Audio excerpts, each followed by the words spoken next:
নাহমাদুহু ওয়া নুসাল্লি আলা রাসূলিহিল কারীম আম্মা বাদ। সুপ্রিয় দর্শক শ্রোতা, মহিমান্বিত মাস রমজান উপলক্ষে সময়ের মাসব্যাপী আয়োজন ইসলাম ও রমজানের প্রথম পর্বে আপনাদের স্বাগত জানাচ্ছি। আমি জাকারিয়া হারুন। আজ আলোচনা করব রোজার বিধান এলো যেভাবে। রোজা শব্দটি ফার্সি শব্দ রোজ থেকে এসেছে রোজা। আরবি হলো সৌম বা সিয়াম।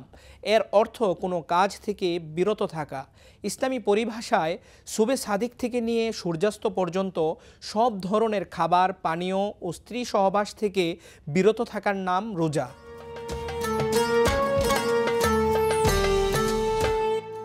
ইমাম নববী রহিমাহুল্লাহ লেখেন, রসুল্লাহ সাল্লাল্লাহু আলাইহি ওয়াসাল্লাম মোট 9 বছর রমজানের রোজা রেখেছেন, কেননা তা দ্বিতীয় হিজরির শাবান মাসে ফরজ হয়।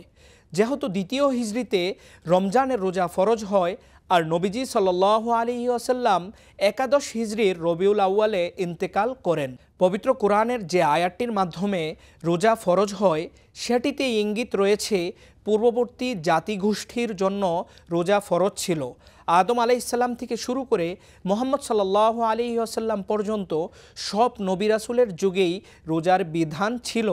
মহান আল্লাহ পবিত্র কোরআনে বলেন, ইয়া আইয়ুহাল্লাযীনা আমানু কুতিবা আলাইকুমুস সিয়ামু কামা কুতিবা আলাল্লাযীনা মিন ক্বাবলিকুম লাআল্লাকুম তাত্তাকুন। হে ঈমানদারগণ, তোমাদের ওপর রোজা ফরজ করা হয়েছে যেমন ফরজ করা হয়েছিল তোমাদের পূর্ববর্তীদের ওপর, যেন তোমরা মুত্তাকি হতে পারো। এ আয়াতের ব্যাখ্যায় আল্লামা আলুসি রহিমাহুল্লাহ রুহুল মাআনিতে লিখেছেন, আয়াতে মিন কবলিকুম দ্বারা আদম আলাইহিসসালাম থেকে ঈসা আলাইহিসসালাম পর্যন্ত সব নবী রাসূলের যুগকে বোঝানো হয়েছে।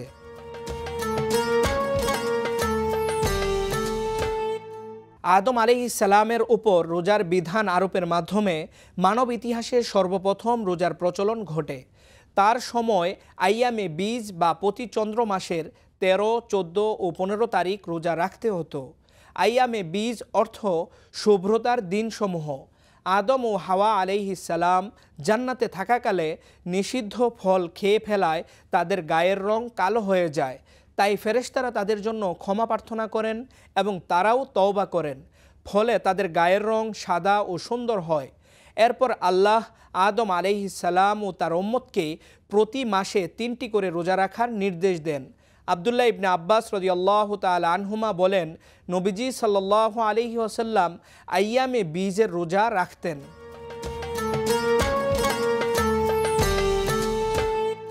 নূহ আলাইহিসসালামের যুগেও রোজা পালন করা হতো। নবীজি বলেন, নূহ আলাইহিসসালাম ঈদুল ফিতর ও ঈদুল আজহা ছাড়া সারা বছর রোজা রাখতেন।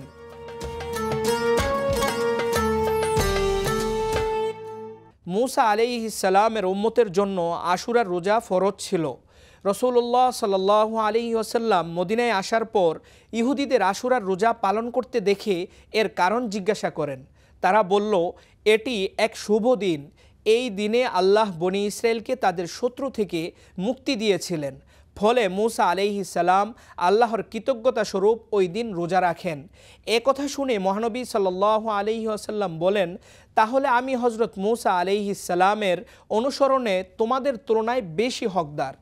এরপর মহানবী সাল্লাল্লাহু আলাইহি ওয়াসাল্লাম আশুরার রোজা রাখেন এবং সাহাবীদের রোজা রাখার নির্দেশ দেন।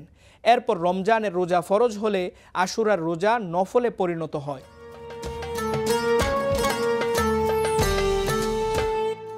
দাউদ আলাইহিসসালাম বছরে 6 মাস রোজা রাখতেন আর 6 মাস রোজা রাখতেন না। নবীজি সাল্লাল্লাহু আলাইহি ওয়াসাল্লাম বলেন, আল্লাহর কাছে সবচেয়ে প্রিয় রোজা হলো দাউদ আলাইহিসসালামের রোজা। তিনি একদিন পর পর রোজা রাখতেন।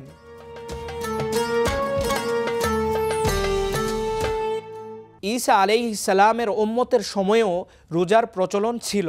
ঈসা আলাইহিসসালামের যখন জন্ম হয় তখন লোকজন তার মা মরিয়ম আলাইহিসসালামকে তার জন্ম সম্পর্কে জিজ্ঞাসা করলে তিনি উত্তরে বলেছিলেন, আমি করুণাময়ের উদ্দেশ্যে রোজা পালনের মানত করেছি, তাই আজ আমি কিছুতেই কোনো মানুষের সঙ্গে কথা বলবো না।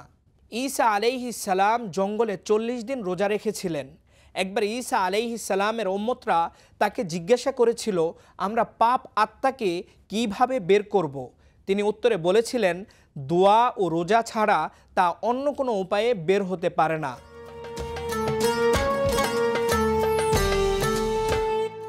ইসলাম আগমনের পূর্বে আরব সমাজেও রোজার প্রচলন ছিল। আয়েশা রাদিয়াল্লাহু তাআলা আনহা বলেন, জাহিলি যুগে কুরাইশরা আশুরার রোজা পালন করত এবং আল্লাহর রসুল সাল্লাল্লাহু আলাইহি ওয়াসাল্লামও এই রোজা পালন করতেন। যখন তিনি মদিনায় আগমন করেন তখনও এ রোজা পালন করেন এবং তা পালনের নির্দেশ দেন। যখন রমজানের রোজা ফরজ করা হলো তখন আশুরার রোজা ছেড়ে দেওয়া হলো। যার ইচ্ছা সে পালন করবে, যার ইচ্ছা পালন করবে না। রমজানের রোজা ইসলামের গুরুত্বপূর্ণ ইবাদতগুলোর একটি, যা মুসলমানদের আত্মশুদ্ধি ও আল্লাহর নৈকট্য লাভের উপায়। হিজরি দ্বিতীয় বর্ষে নাজিল হওয়া এ বিধান আজও কোটি কোটি মুসলমানের জীবনের অংশ। মহান আল্লাহ আমাদের সকলকে যথাযথভাবে রোজা পালনের তৌফিক দান করুন, আমিন।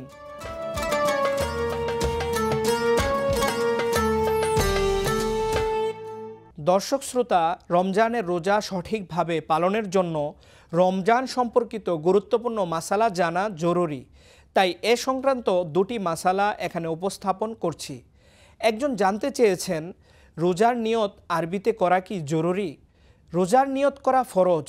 নিয়তের অর্থ অন্তরের সংকল্প।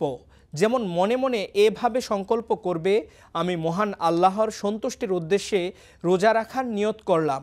নিয়তের জন্য অন্তরের ইচ্ছাই যথেষ্ট, মুখে বলা আবশ্যক নয়।